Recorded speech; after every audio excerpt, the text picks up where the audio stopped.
You can be my van, or if I can, there. Oh, it looks like I can control it now. So San Francisco's emissions, the good news is our emissions are down 36%.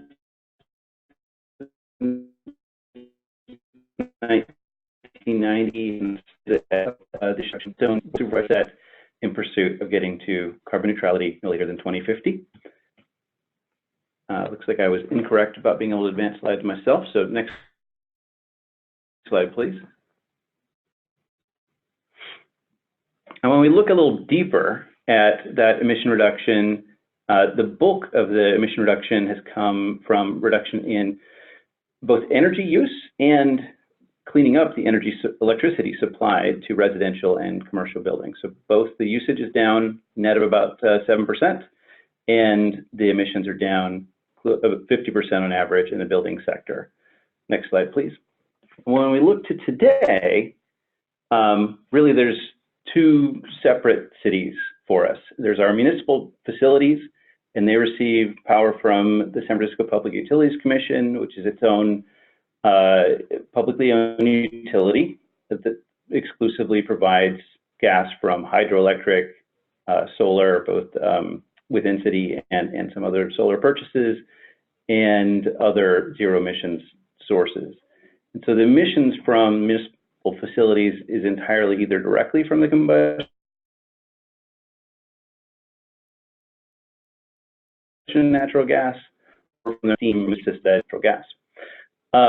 Citywide, the rest of the community is approaching a similar situation, but not there yet. So around 80% of total private sector facility emissions or citywide emissions are now from buildings, coming from natural gas. And that's really because, again, the electricity has gotten a lot cleaner over time through both the RPS, the activities of PG&E, and most recently the rollout of community choice irrigation throughout the community. Next slide, please. And so it's in that context that last September, San Francisco hosted the Global Climate Action Summit, and at the summit, Bary and 23 other mayors from around the world committed to ensuring that new construction would be carbon neutral no later than 2030, and the existing building stock would be carbon neutral no later than 2050. Next slide, please. And you know that had a lot of context, because even coming back from last year's Z&E retreat, we saw the beginnings of one of the great fires that Northern California has experienced.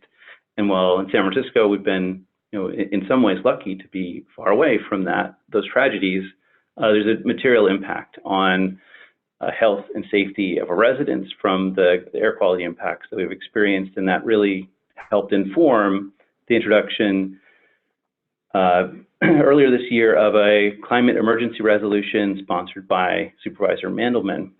Next slide, please. The resolution called for a report from the Department of Environment within 100 days on what are the technical options for San Francisco to meet its emission reduction goals and to respond appropriately to the climate change risks. And that led to earlier this week, the release of that report. Its title is Focus 2030, and it provides a technical analysis and scenarios for how we can get to zero emissions citywide by 2050 and meet our goals, but what sort of degree of action is necessary for those goals to be met. And for context, next slide, please. The city's climate action strategy is encapsulated for simplicity in 4 bold ideas, aiming for zero waste, for 80% of transportation to be via sustainable modes. Go ahead and hit the next slide, please. But providing for 100% renewable energy citywide, and for roots, which is sequestering carbon back into the soil. So we look at those and we translate those into the specific targets that they represent. That means we need to get to 100% renewable electricity no later than 2030, and then continue and maintain that. And meet the mayor's zero emission buildings commitments, as well as our other commitments to transportation and waste. Next slide. I'm going to refer you to the study rather than going through the guts of it, but really a key element. I mean, a couple highlights are, given the rate of renovation, of tenant improvement, of office space and residential, there does appear to be enough activity in the building sector to see considerable continued improvement in emissions and to be on track to meeting the 2050 goals. But that would entail systematic electrification in those renovations, new construction, and alterations. And so to meet the goals in 2030, that would require those activities, and then the waterfall chart lays out a way of looking at the relative contribution of each of the three, of ensuring that electricity gets more renewable, buildings are efficient, and that there's systematic electrification going on. Next slide, please. The report also talks about the need for recognition and systematic distribution of benefits in a manner that's broad and inclusive, and recognizing that we all have rights to health, equity, and resilience in our community. Next slide. And separate from the 2030 report, is zooming out to California.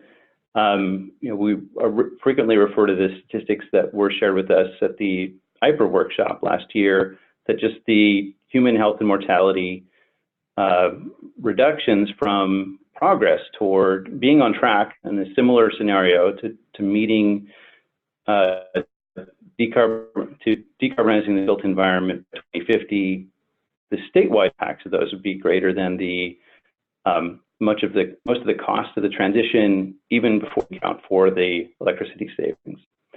Next slide. And so it's in that context of the report, the Climate Action Summit commitments, and the challenges that we face, that there have been quite a number of actions this year. None have been the same, though, as Berkeley. So congratulations to our leaders across the Bay. But this year, what's been proposed has been to ensure and require that large commercial buildings are not only purchase the more renewable electricity than they've been, that is available to them as the default product, but actually have to purchase the 100% renewable product, whether from the CCA or other. That existing commercial parking structures incorporate electric vehicle charging, that we not continue to install gas infrastructure in our own facilities, so lead by example there, that we maintain the preference for all electric for residential construction in our building code, as well as other related requirements. And there might be more to come, but that's what's been proposed so far. And then a little bit like Sarah's comments earlier, streamline DER permitting. So just digging into one of those. Next slide, please. If you're to pull a permit in San Francisco today, there are requirements that you need to build a residential project beyond code, and for essentially any project of 10 stories or less of any use, there's a requirement to install either any combination of photovoltaic, solar, hot water, and living roof. If you build a building of any scale and it has parking is in any way associated with it, which is optional, then those parking spaces need to have provision for extension of electric vehicle charging infrastructure to them. And so that translates to sufficient electric service capacity to charge 20% of spaces simultaneously, and a few other components. So it's a bit above and beyond Cal Green and in line with similar standards adopted by Oakland. Next slide. So the changes that have been proposed thus far by the Board of Supervisors are really continuing the same, and that gas ban for our own facilities. And I do expect more to come, but that is what's been proposed. Next slide. In looking at municipal facilities, we may not all experience this, but given San Francisco's scale, we get specific questions from our colleagues and other agencies about cost effectiveness and what the specific implications are in facilities that they're likely to build. So we worked with Arup on a study for San Francisco, looking at exactly that question, examining 3 categories of buildings that are fairly representative of construction projects by the city, and essentially just making sure that they were prescriptively compliant with Title 24 and upgraded their space conditioning and water heating systems to all electric. This study had to be performed before the compliance software was available. So we did verify that the TDB budget for these projects in these scenarios was less than the meet code, but that's not quite the same as testing whether projects would pass in the compliance software. Next slide. The result from that was, not surprisingly, a considerable opportunity for energy savings of complete elimination of emissions, since the only electricity option available to city facilities is clean. And happily, also an energy cost reduction at a basically neutral cost of construction. Next slide, please. So it's really with that in mind that what was proposed was this gas ban. And the gas ban does apply both to new construction and major renovations. The reason it needs to apply to a major renovation is that's an extremely common construction type for the city, since it's an older city. Next slide, which leads to, I don't recommend reading this, but just a lot of questions about what a major renovation would be. This is something that's been previously defined and is unamended. And the gist of this lengthy explanation is the building, a big enough project that the building is unoccupied during the renovation. So it's not minor work. It is a full renovation. An example, next slide. In recent years, of course, would be the Exploratorium. And I want to go ahead and continue to the next slide after that.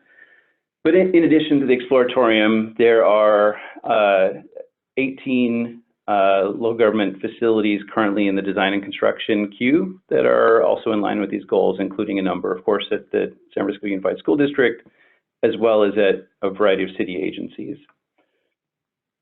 So that's the main news. But the most common question we receive when we talk about going a little bit further in encouraging all electric or requiring it in new construction is what's the effect on housing, because housing is the current and imminent crisis that faces San Francisco and faces the Bay Area, and is the primary political animator locally because of its critical importance and how serious the situation is. And that's where we're have been happy to learn and understand, really not through policy activity, but because of basic economics, that a substantial portfolio of all electric projects are in process, either in construction or late design, at least half a dozen that are all electric, in doing so really for a number of reasons. And next slide, please. Just zooming in on one example of those projects, the Maceo May Veterans Apartments is a 100% affordable housing, transitional housing for veterans and their families. It's being developed by the Chinatown Community Development Corporation and primarily designed by Methuen Architects with support from AEA on the electrification. Next slide. And when we asked them, why would you go all electric in those projects? I think that this was really telling, that they listed out their design objectives, ensuring that they had a building that was, had a low capital cost to ensure that they were able to meet their objectives of providing housing, that had a low operating cost to be equitable and favorable to the tenants. And they were looking for the simplest possible systems. And they really found a strong congruence between that and all electric, in addition to building all electric helped them design it right from the start, so avoid the risk of needing to change out systems that will soon become obsolete due to their emissions and other hazards. So I think that was very encouraging, and we are working with them to encourage continued development of all electric projects and to really highlight these examples that it is not necessarily a choice between affordable housing affordability and all electric, but that's the primary area of discussion and political consideration now. That's before we see more policies come to introduction. So thank you. I'll try to take a few questions. It may be most efficient if they come via the chat, but I do have my audio open, and otherwise I'm really sorry to miss you and not able to be there in person, but a couple of those policies have unexpected action items for our local officials this week, and I just wasn't able to join. Hope that retreat is going fantastic.